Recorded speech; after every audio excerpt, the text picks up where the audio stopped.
주 예수께서 이같이 말씀하시되 내가 백향목 꼭대기에서 높은 가지를 꺾어다가 심으리라.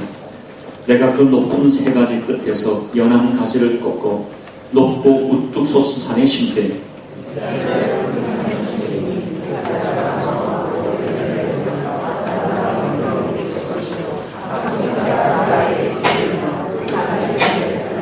같이 있습니다. 들의 모든 나무 가지가 하루와 높은 나무를 낮추고 낮은 나무를 높이며 푸른 나무를 말리고 마른 나무를 무성하게 하는 줄을 알리라. 나 여호와는 말하고 이루느니라 하라. 아멘. 한 번 더 기도하죠. 하나님 아버지, 10월 첫 주 예배 하나님 앞에 모여 예배를 드립니다. 예배하는 우리의 기쁨이요, 예배 속에 하나님 만난 은총이 없이는 살 수 없어 달려나온 저희들 오늘 말씀 가운데 만나주시고 아버지 찬양과 기도 속에 들려지는 주의 음성을 듣는 살아있는 예배가 될 수 있도록 축복해 주옵소서. 주의 말씀을 증거하는 종을 붙들어 주시고 두렵고 떨리는 마음으로 전할 때 종의 입술과 증거되는 언어 하나하나를 주장하여 우리 성도들의 영혼에 들려지며 심겨져 그들의 인생을 진동하는 능력과 생명의 말씀이 될 수 있도록 이 말씀을 축복하여 주옵소서.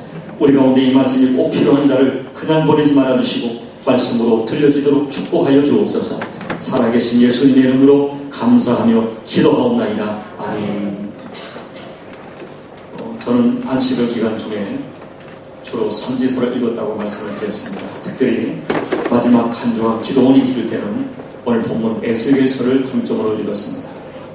여러분, 이 선지서들은 하나님의 선택하신 백성인 이스라엘이 멸망되기 전과 후에 그 백성을 향하신 하나님의 안타까운 마음이 선지자들을 통하여 선포되는 말씀입니다. 이 선지서를 읽으면서 제 가슴에 전달되는 감동이 몇 가지 있었습니다. 첫째는 결코 변하지 않는 하나님의 사랑이었습니다. 그러나 그 사랑은 너무나 슬픈 사랑 같았습니다. 이스라엘 백성은 하나님의 사랑과 하나님의 주신 크신 복을 알지 못하여 툭하는 하나님을 배신했습니다. 그들이 조금만 잘 살게 되면 자기가 성공을 이룬 양 세상에 취하여 살고 조금만 어려워져도 하나님 대신에 세상 것을 붙들고 살려달라고 아우성을 쳤습니다. 그런데 이와 같은 저들의 배신과 죄와 허물에도 불구하고 하나님은 그들을 버리지 않으셨습니다. 그래서 이스라엘을 향하신 하나님의 사랑은 슬픈 사랑 같았습니다. 사랑하는 자식이 너무나 사랑하니 저들의 배신에도 불구하고 오래 기다려주시고 기다리시다가 징계를 해서라도 그들이 끝끝내 돌아오기를 바라시는 하나님의 슬픈 사랑이 이 선지서 곳곳에 진하게 담겨 있었습니다. 둘째, 저에게 주어진 감동은 하나님의 역사에 쓰임받았던 하나님의 종들의 삶이 제게 도전을 주었습니다. 여러분, 대부분의 하나님의 종들은 하나님의 백성들에게 환영을 받지 못했습니다. 아니, 환영은커녕 대부분의 선지자들이 말로 할 수 없는 홀대를 받았습니다. 백성들은 자기들의 죄를 지적하는, 그들의 허물을 지적하는 하나님의 종들을 좋아하지 않았습니다.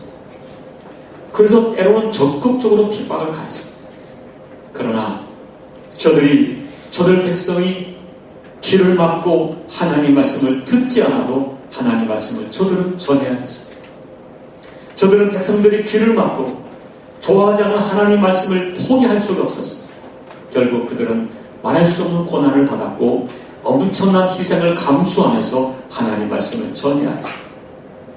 사랑하는 성도 여러분, 어쩌면 구약의 선지자가 오늘의 목사라고까지는 할 수 없지만 어쩌면 이 시대의 선지자라고 할 수 있는 이 목사인 저의 가장 강렬한 소원이 있다면 어쨌든 제가 전하는 말씀이 여러분의 가슴에 들려지는 것입니다. 제 설교가 여러분의 가슴에 들려지고 여러분들은 제가 전하는 하나님 말씀 때문에 변화가 일어나는 것을 저는 얼마나 사모하는지 하나님께 울며 하나님께 기도하고 있습니다. 주님, 말씀을 듣다가 우리 교우 중에 예수님을 영접하는 사람이 생겨나고 말씀을 듣다가 악한 영에 눌린 자가 해방을 경험하고 말씀을 듣다가 병들어 치료받은 영과 육의 문제가 치료되고 말씀을 듣다가 식어진 교우들의 가슴이 잃어버린 신앙이 회복되어지고 말씀을 듣다가 어두운 데서 빛을 보면서 인생의 방향이 바꿔지는 역사가 있어지기를 저는 소망하는 것입니다. 그러면서 여러분, 말씀을 전하는 저의 말할 수 없는 고통이 있습니다.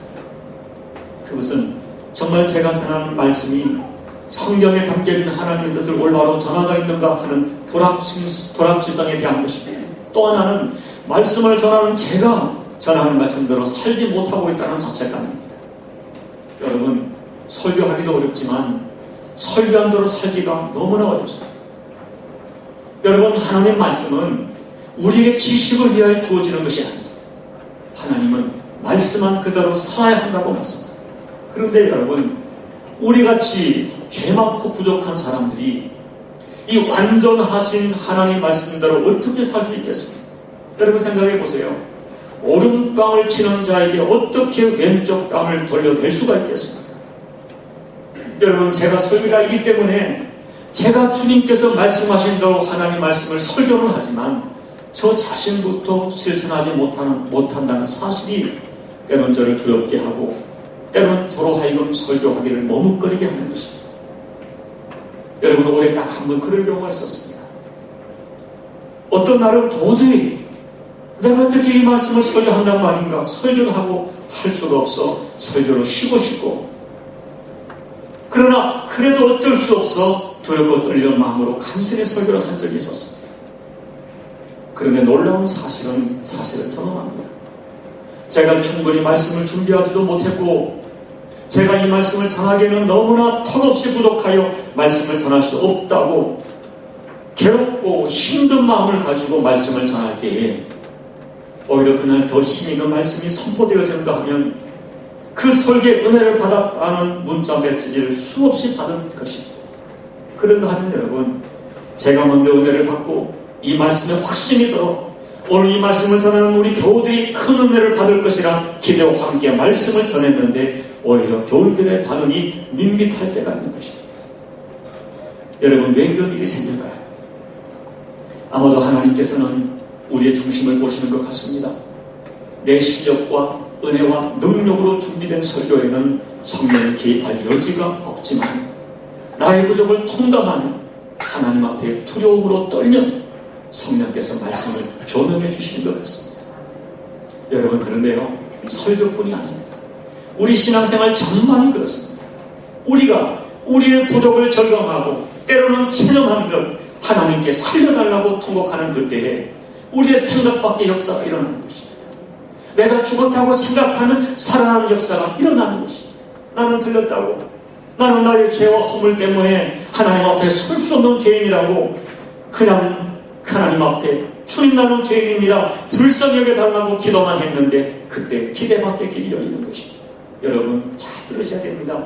오늘 이런 원리가 우리의 신앙생활 전체를 이해하는 결정적으로 중요한 인식이 되는 것입니다. 여러분, 우리나라 어법에 이런 것이 있죠. 말도 되지 않는 정반대가 되는 단어를 나열해서 어떤 상황이나 사건이나 사람을 강조하는 어법이 있습니다. 예를 들면 예쁜 사람을 보고 더럽게 예쁘다, 지독하게 예쁘다는 거죠. 어떤 사람은 작은 거입니다. 천재를 아둔한 천재라고 합니다. 다 아는 비밀이란 말이 있어요. 여러분들은 수없는 단어들이 있죠. 그런데 여러분, 우리 기독교 신앙에 이와 같이 모순처럼 들리지만 우리가 결코 잊어서는 안 될 절대 영적 원리가 수없이 성경에 기록되어 있습니다. 성경은 우리가 약할 때 강하다고 합니다. 우리의 어리석음이 하나님의 지혜라고 합니다. 내가 비워질 때 체험을 경험하고 우리가 주저앉을 때 일으켜 세움을 경험한다고 합니다. 그리고 결정적으로 성경이 말하는 절대 원리는 네가 죽어야 산다는 것입니다. 우리가 죽어야 생명의 역사가 경험된다는 것입니다. 내가 죽어야 가정이 살고, 남편이 죽어야 아내가 살고, 아내가 죽어야 남편이 살고, 부모된 내가 죽어야 자식이 산다고 했습니다. 그리고 오늘 본문 말씀에서 강하고 튼튼한 가지가 아니라 낮고 연한 가지가 무성하고 많은 열매를 맺어서 아름다운 백향목이 될 것이요, 그 나무 아래 각종 새들이 깃도록 그 가지 그늘에서 살게 되는 역사가 일어날 것이라고 증거하고 계시는 것입니다. 여러분, 오늘 본문을 이해하려면 우리가 이스라엘 역사를 간단하게 공부해야 됩니다. 이 에스겔 선지자가 이 말씀을 선포할 때 유대 나라는 바벨론 왕인 느부갓네살에 의해서 3번에 걸쳐 침공을 당합니다. BC 605년에 1차 침공을 당하여 그때 다니엘과 많은 젊은 사람이 포로로 끌려갔습니다. 그리고 BC 598년에는 느부갓네살 왕이 2차로 침공을 합니다. 이 2차 침공 때 그때 유대 왕이었던 여호야긴 왕과 10,000명이 넘는 유다의 유력한 사람을 모두 포로로 잡아갔습니다. 그리고 여호야긴 왕을 포로 잡아가면서 유대 땅에는 여호야긴 왕의 삼촌이 되는 숙부가 되는 시드기야를 왕으로 세웁니다. 그런데 이 시드기야가 몇 년의 세월이 지나면서 애국과 동盟을 맺어 바빌론을 계십니다. 그래서 느부갓네살 왕이 BC 587년에 3차로 침공하여 유다를 완전히 멸망시킵니다. 그때 느부갓네살은 이 시드기야 왕을 잡아가서 그 왕이 보는 앞에서 그 자식들을 비참하게 죽이고 시드기야 왕은 2눈을 뽑습니다. 그리고 눈이 뽑혀진 채 바벨론 땅에서 죽임을 당하고 말았습니다. 여러분, 그야말로 다윗 왕가의 혈통이 완전히 끊어진 것처럼 보인 것입니다. 그렇다면 여러분, 하나님께서 다윗에게 약속하신 약속은 어떻게 되는 것입니까? 하나님이 다윗에게 말씀하기를, 다윗아, 너의 집과 내 나라가 내 앞에 영원히 보존될 것이다. 내가 너의 왕위를 영원히 경고케 하리라 하신 사무엘하 7장의 약속은 어떻게 되는 것입니까? 하나님은 다윗과 맺은 언약을 지키지 못하신 것입니까? 여기에 대한 대답이 오늘 본문인 것입니다. 모든 것이 멸절된 것처럼 보이는 그때 나라가 멸망되고 왕통이 끊어지고 모든 자녀가 죽임을 당하고 나라 백성은 흩어지고 유력한 모든 사람이 바벨론의 포로가 되어 도저히 소생에 반응이 없는 그들에게 주께서 말씀하는 것입니다. 주 여호와께서 말씀하시되, 내가 백향목 꼭대기에서 높은 가지를 꺾어다가 심으리라. 내가 그 높은 3가지 끝에서 연한 가지를 꺾고 높고 우뚝 솟은 산에 심되 이스라엘 높은 산에 심으리라. 그 다음에 24절에 보면 모든 나무가 아니라 나 여호와가 높은 나무는 낮추고 낮은 나무를 높이고 푸른 나무를 말리고 마른 나무를 무성하게 하는 하나님인 것을 알게 되리라 선포합니다. 여러분, 쉽게 얘기하면 하나님은 이스라엘 높은 산에 백향목의 연한 가지를 심으시겠다는 것입니다. 근데 여기 백향목 가지는 다윗 왕가를 가리킵니다. 이 백향목 가지 중에 아주 연한 부분을 꺾어서 예루살렘에 심겠다. 내가 다윗의 집안을 영원히 보내는 것이 아니라 연한 가지를 취하여 심을 때 그 나무가 자라서 큰 백향목이 되고 그 나무 가지 아래 열방이 쉬게 됐고 깃들게 될 것이라고 예언하시는 것입니다. 여러분, 이것은 역사적으로 보면 이 예언이 있어진 지 70년이 못 되죠. BC 539년 바벨론을 점령한 고레스 왕이 명령을 내려서 이스라엘 백성을 고국으로 돌아가게 하는 귀한 사건을 가리킵니다. 그러나 이 예언은 보다 본질적인 의미가 있습니다. 에레미야 23장 5절과 6절의 예언입니다. 한번 보시죠. 읽어보실까요? 에레미야 5장 시작. 여호와의 말씀이니라. 보라, 때가 이르니 내가 다윗에게 한 의로운 가지를 일으킬 것이라. 그가 왕이 되어 지혜롭게 다스리며 세상에서 정의와 공의를 행할 것이며 그의 날에 유다는 구원을 받겠고 이스라엘은 가난히 살 것이며 그의 이름은 여호와 우리의 공의라 일컬음을 받을 것이다. 여러분, 에레미야는 이 다윗의 집안에 한 의로운 가지가 나올 것이다. 에스겔 선지자는 그 백향목 가지로부터 한 연한 가지가 나와 예루살렘의 높은 산에 우뚝 설 것이라고 했습니다. 여러분, 이 예언은 먼 훗날 다윗의 혈통에서 나올 한 의로운 가지, 바로 하나님의 약속된 메시아를 의미하는 것입니다. 그리고 그 연한 가지가 결국 온 세상을 살리는 하나님의 약속이라는 것입니다. 결국 이 예언은 천상적으로 보면 그 당시 이스라엘 백성의 회복이지만 영적으로 보면 온 세상을 살리는 메시아 되시는 예수 그리스도의 임재를 상징하는 것입니다. 이스라엘에게는 너희가 지금 포로가 되어 암담해 보이지만은 높은 나무로 상징되는 바빌론을 내가 낮출 것이고 낮은 나무로 상징되는 너희를 내가 살릴 것이라 희망을 전하는 것입니다. 그리고 오늘 사는 우리들에게는 우리의 삶이 지금 암담하고 어두울지라도 하나님께 소망을 들고 하나님을 붙들고 살면 반드시 모든 상황을 기적적으로 바꿔주시고 소원의 열매를 풍성히 거두게 하시겠다는 약속의 말씀인 것입니다. 너희 인생이 연한 가지 같을지라도 내가 너희를 결코 버리지 않겠다는 위로의 말씀인 것입니다. 여러분, 저는 안식일 기간 동안에 이 본문 말씀 속에 특별히 연한 가지라는 단어가 강력하게 제 가슴에 감동을 주었습니다. 주님이 주신 감동은 이것입니다. 우리 예수님이 연한 가지라는 것입니다. 그 연한 가지 되신 예수님이 결국 세상을 살리고 우리를 살리셔서 우리 모두를 그분의 그늘 아래 살게 하신다는 것입니다. 그리고 성령님이 제 마음에 주신 감동은 이 목사야, 네가 연한 가지가 될 때만이 주님이 너를 쓰시겠다는 깨달음과 감동을 주셨습니다. 지금까지 네가 어쩌면 쓰임받은 것은 네가 연한 가지 때문이었고 앞으로 너의 목회도 네가 연한 가지처럼 연한 가지가 될 때만 주님이 너를 쓰시고 사용하신다는 감동을 주셨습니다. 그리고 주께서 얘기해 주시는 감동은 너희 교우 중에 연한 가지처럼 연약해 보이고 힘들어하는 교우들에게 오히려 주님은 연한 가지 된 우리들을 버리지 않고 너희를 반드시 주목하시고 너희를 반드시 살리시고 때가 되면 열매 맺는 백향목으로 쓰신다는 말씀을 전해야 한다는 감동을 주셨습니다.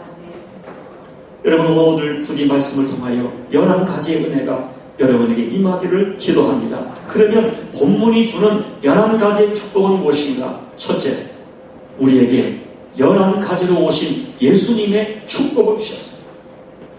여러분, 성경에 말하는 연한 가지는 1차적으로 본질적으로 연약하고 보잘것없어 보이는 예수님을 의미합니다.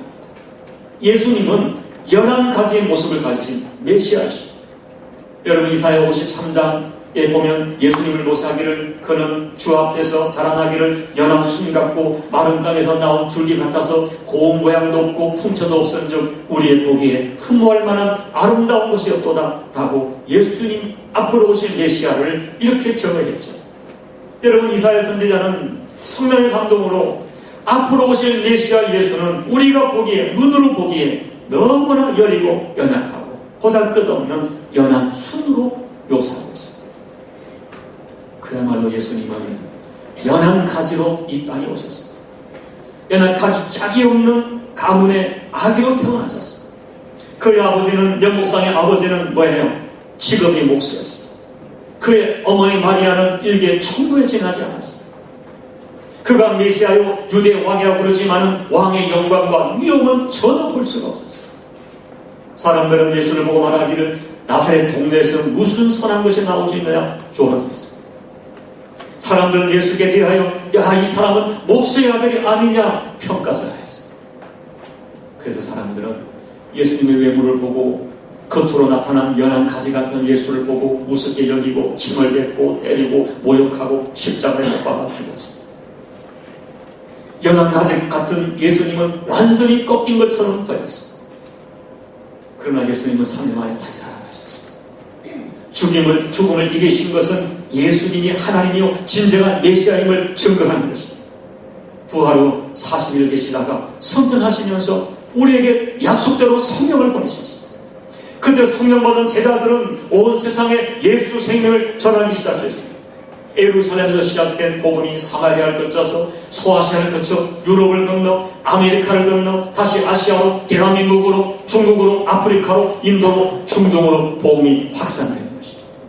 오늘 본문의 말씀처럼 그 백향목하지 되신 예수의 그늘 아래 수많은 열방들이 수많은 이방인들이 예수 믿고 하나님의 자녀가 되었습니다.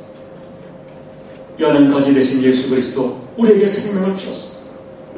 연한 가지가 무성한 큰 백향목 나무가 되었고 수많은 열매를 맺게 되었고 그 그늘 아래 수많은 열방들이 날아오게 되었습니다.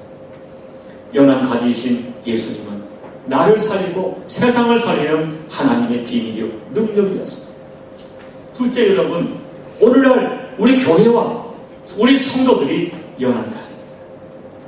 여러분, 예수님이 공생을 시작하시고 제자들 선택했을 때 당시의 유력한 자들 학벌이 있고 능력 있는 자를 선택하지 않았습니다.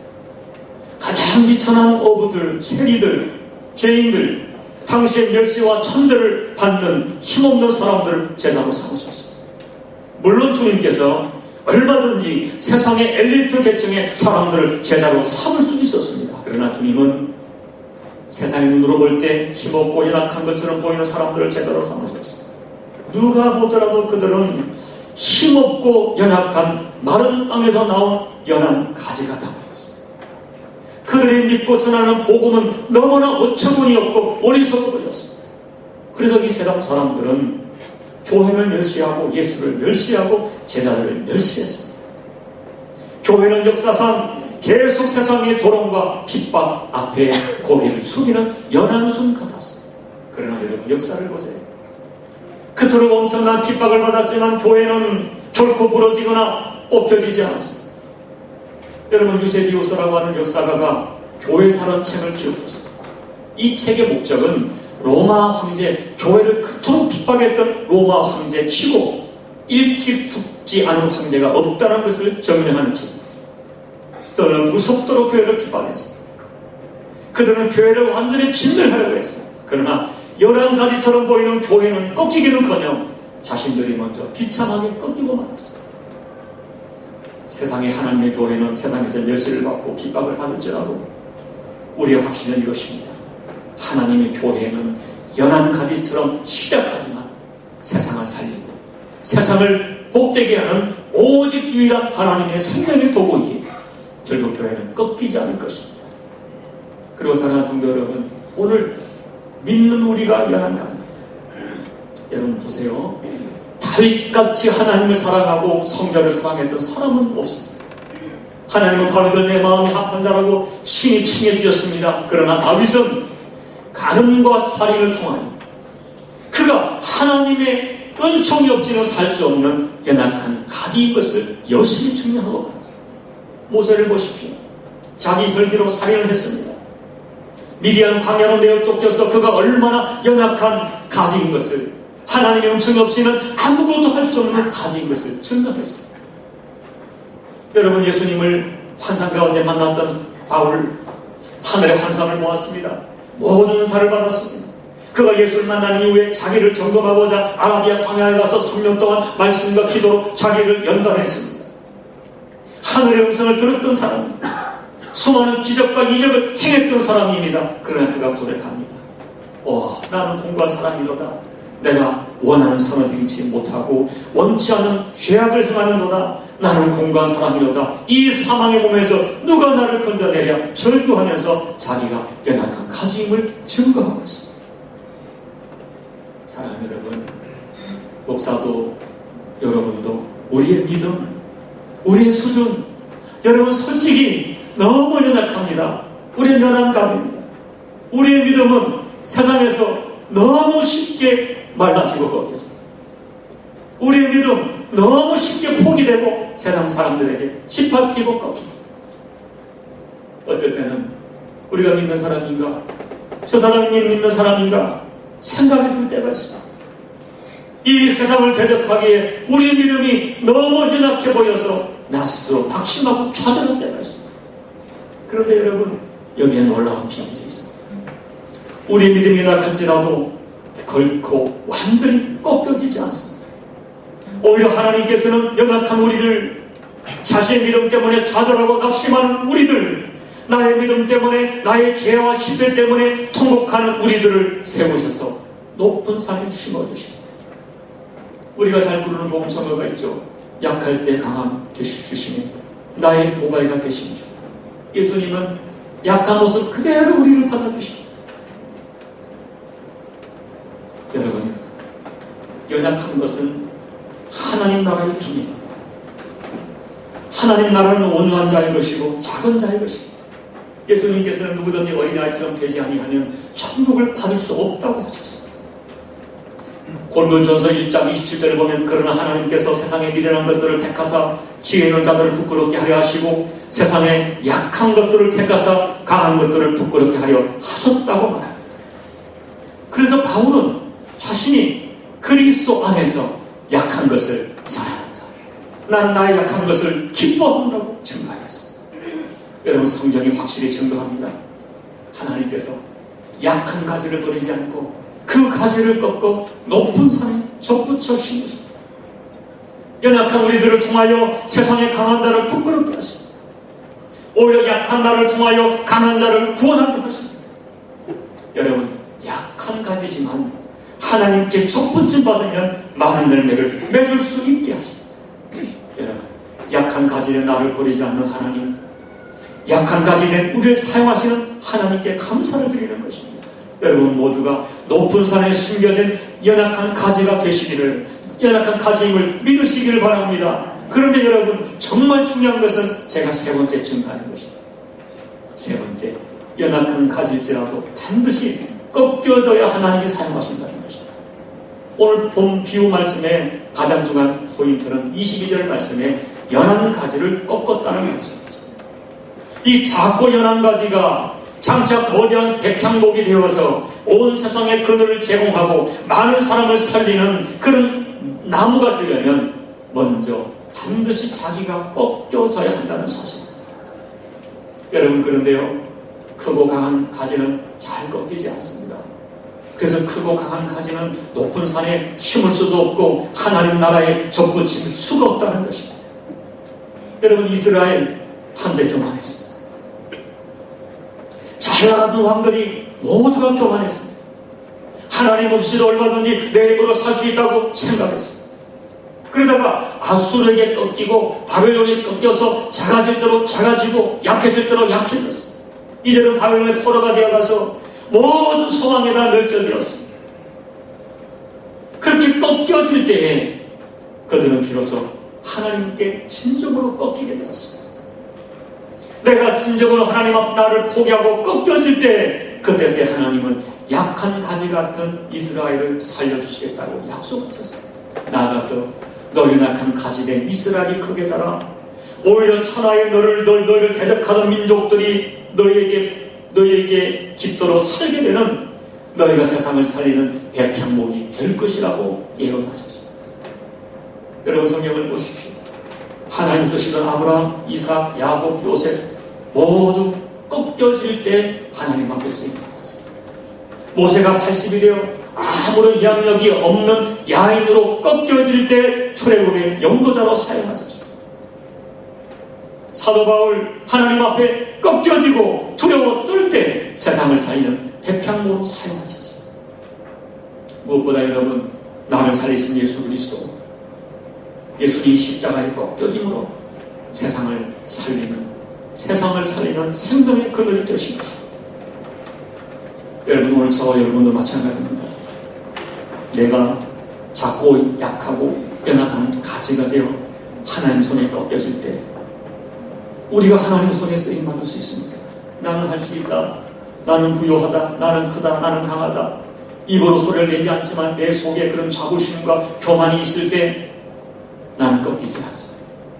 꺾이지 않은 나 가지는 하나님께 접붙일 수가 없습니다.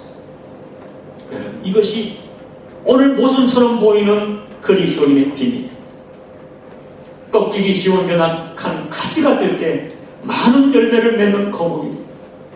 내가 약한 것처럼 꺾여질 때 거기서 생명의 역사가 일어납니다.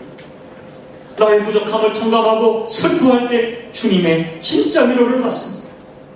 도저히 실현할 수 없는 하나님 말씀 앞에 엎드려 절망할 때 하나님이 나를 도와주십니다. 나의 연약함을 겸손히 인정할 때 하나님의 능력이 내 안에 들어옵니다. 그러므로 여러분, 혹시 내가 무엇인가에 꺾일 때 너무 낙심하지 마십시오. 심지어 여러분, 이스라엘 백성들처럼 내 죄 때문에 내가 고난을 받고 내 죄 때문에 내가 꺾여지는다 할지라도 너무 좌절하지 마세요. 하나님의 꺾임, 나의 꺾임이 하나님의 은혜가 흘러 들어오는 은혜의 통로가 될 수 있음을 믿으셔야 됩니다. 여러분, 꺾이지 않은 가지는 접붙일 수가 없습니다. 나의 자아가 꺾여야 됩니다. 내가 주님 앞에 꺾여져 죽을 때 그리스도의 능력이, 그토록 우리가 교리로 알고 있던 성령의 능력이 내 안에 역사하게 되는 것입니다. 여러분, 이제 말씀을 맺습니다. 본문 24절, 들에 모든 나무가 나 여호와는 높은 나무를 낮추고 낮은 나무를 높이며 푸른 나무를 말리고 마른 나무를 무성케 하는 줄 알리라. 나 여호와는 말하고 이루느니라. 여러분, 여기 들의 모든 나무는 이 세상의 열국들을 얘기합니다. 많은 사람들입니다. 그들은 분명히 보았습니다. 높은 나무 같았던, 푸른 나무 같았던 바벨론, 아수르, 헬라, 로마 모두 무너지고 나타났습니다. 하나님은 높은 나무를 낮추시고 낮은 나무를 높이시는 하나님이십니다. 그리고 푸른 나무는 말리고 바짝 마른 나무도 살리시는 하나님이십니다. 시드기야가 두 눈이 뽑히고 자녀들이 모두 죽임을 당하고 나라가 망했다고 생각했는데 다윗의 자손 예수 그리스도가 예루살렘 시온산에 우뚝 서서 세상을 살리는 백향목이 되었습니다. 여러분, 오늘 본문을 보면서 우리는 생각을 해야 됩니다. 내 남은 인생 어느 가지 그늘에 피할 것인가? 시드기야 왕은 끝까지 눈에 보이는 애굽의 그늘에 피하려 했습니다. 애굽은 세상의 힘을 의미합니다. 세상의 재물, 권력, 쾌락을 의미합니다. 그런데 그것은 시드기야의 피난처가 되지 못했습니다. 믿었던 모든 것들이 다 사라지고 말았습니다. 본문 23절 후반에 보면 각종 새가 그 아래 깃들이며 그 가지 그늘에 살리라. 오직 백향목 가지 그늘에 생명이 있습니다.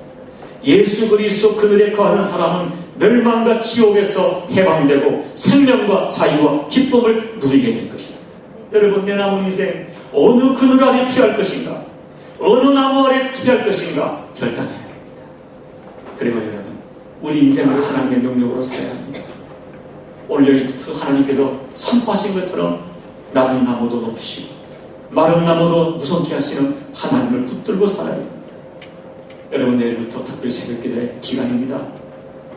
주님 앞에 작고 연약한 가지처럼 납작 엎드려 나의 자아를 꺾고 주님 앞에 엎드릴 때 내가 생각할 수 없는 생명의 길이 보이고 내가 생각할 수 없는 하늘의 생명과 능력으로 내가 채워지는 것을 경험하게 될 것입니다.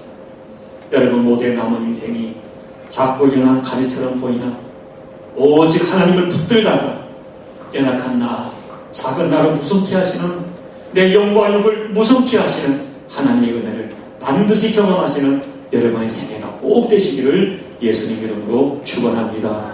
기도드리겠습니다. 사랑하는 여러분, 시드기야는 자기의 죄 때문에 멸망되었습니다. 그런데 하나님께서는 그 죄 때문에 멸망된 그도 꺾지 않겠다고 말합니다. 이스라엘은 하나님을 배신하다가 자기들의 힘을 믿다가 버림받았습니다. 그런데도 하나님은 그들을 버리지 않겠다고 말씀합니다. 오히려 버림받은